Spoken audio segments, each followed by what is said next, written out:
అటు తెలంగాణలో కేసీఆర్, ఇటు ఏపీలో జగన్ అధికారం శాశ్వతం అన్నట్లు వ్యవహరించారు. పాలనలో వన్ మ్యాన్ షో చేసిన ఆ ఇద్దరికి తెలుగు ప్రజలు గట్టిగానే బుద్ధి చెప్పారు.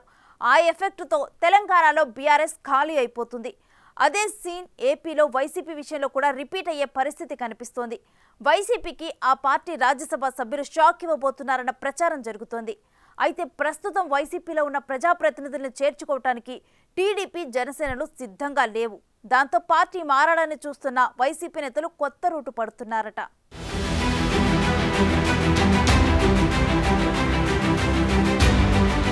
వైసీపీకి త్వరలో ఆ పార్టీ రాజ్యసభ ఎంపీలు జలకివ్వడం ఖాయమన్న ప్రచారం జరుగుతుంది. రానున్న రోజుల్లో జగన్కు భారీ షాక్ తప్పదని అంటున్నారు.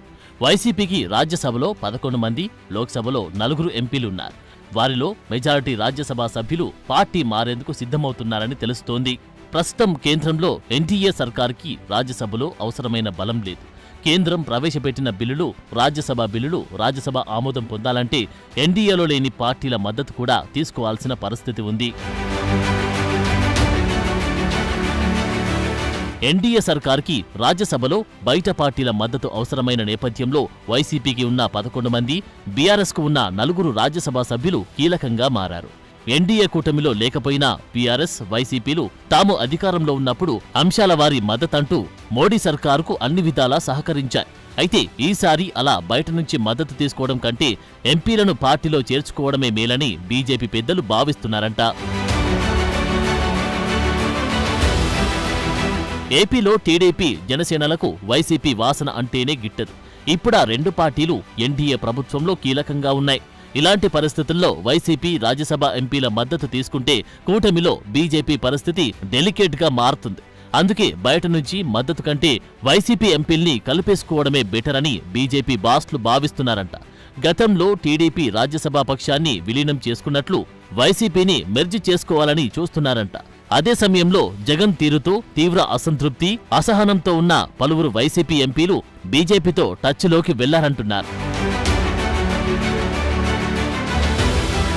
పరాజయం పాలైన వైసీపీ అధినేత జగన్ స్టైల్ మారడం లేదన్న అసంతృప్తి ఎంపీల్లో కనిపిస్తుందంటున్నారు.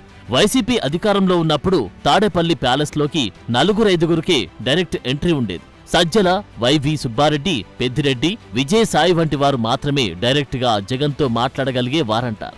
ఇక మిగిలిన మంత్రులు, ఎమ్మెల్యేలు, ఎంపీలు జగన్ని కలవాలంటే అపాయింట్మెంట్ కోసం పడిగాపులు పడాల్సి వచ్చేది. ఇప్పుడు ఓడిపోయాక కూడా జగన్ అదే వైఖరి ప్రదర్శిస్తూ ఉండడం రాజ్యసభ ఎంపీలకు మింగుడు పడడం లేదంట. 45 రోజుల వ్యవధిలో జగన్ 4వ బెంగళూరు ప్యాలెస్కు వెళ్లిపోయారు. దాంతో ఆయన ఎప్పుడు తాడపల్లిలో ఉంటారో, ఎప్పుడు యలహంక కోటకు వెళ్తారో అంతుపట్టక, అసలు పార్టీ భౌతవ్యం ఏంటో అర్థం కాక ఎంపీలు తమ రాజకీయ భవిష్యత్తుపై బెంగ పెట్టుకున్నారంట. రాష్ట్రంలో శాంతి భద్రతలు అధ్వానమంటూ జగన్ ఇటీవల ఢిల్లీలో నిర్వహించిన ధర్నా అట్టర్ ఫ్లాప్ కావడం, గత 5 ఏళ్లలో ఇష్టారాజ్యంగా నాయకులు దోచుకున్నట్లు రోజుకొక కుంభకోణం బయటపడుతుండటంతో వైసీపీ నేతల్లో భయాలు మొదలయ్యాయంట. ఇటీవలి ఎన్నికల్లో వైసీపీ ఘోర పరాజయానికి కారణం జగన్ వైఖరే అన్న అభిప్రాయం వ్యక్తమవుతోంది. దాంతో ఇక ఆయనతో ఉంటే తమ ఫ్యూచర్కే ప్రమాదమని వైసీపీ ఎంపీలు పార్టీ మారే యోచనలో ఉన్నారంటున్నారు. ఇక వైసీపీతో, జగన్తో అంటకాగితే రాజకీయ జీవితం సమాధి కావడం తప్ప మరో ప్రయోజనం ఉండదని భావిస్తున్నారంట. అయితే వారు టీడీపీ, జనసేనల వైపు ఆశగా చూస్తున్నా అటు నుంచి ఎలాంటి పాజిటివ్ సంకేతాలు రావడం లేదంట. తెలుగుదేశం, జనసేనలతో టచ్లోకి వెళ్లేందుకు దారులు కనబడక బీజేపీ ద్వారా ఆ పార్టీలకు దగ్గర కావాలన్న ప్రయత్నాలు మొదలుపెట్టారని అంటున్నారు. వైసీపీ రాజ్యసభ సభ్యులు టీడీపీ, జనసేనల్లో ఏ పార్టీ తీర్థం పుచ్చుకున్నా రాజ్యసభలో ఎన్డీఏ సర్కారుకి ప్లస్సే. అందుకే బీజేపీ నేతలు కూడా రాయబారం నడిపే పరిస్థితి కనిపిస్తోంది. ప్రస్తుతం రాజ్యసభలో 11 మంది ఎంపీలు ఉన్నా వైసీపీకి 8 మంది హ్యాండ్ ఇస్తే ఇక పార్టీ విలీనమైనట్లే. మొత్తం మీద త్వరలోనే జగన్కి రాజ్యసభ ఎంపీల షాక్ తగలబోతుందన్న అభిప్రాయం వ్యక్తమవుతుంది.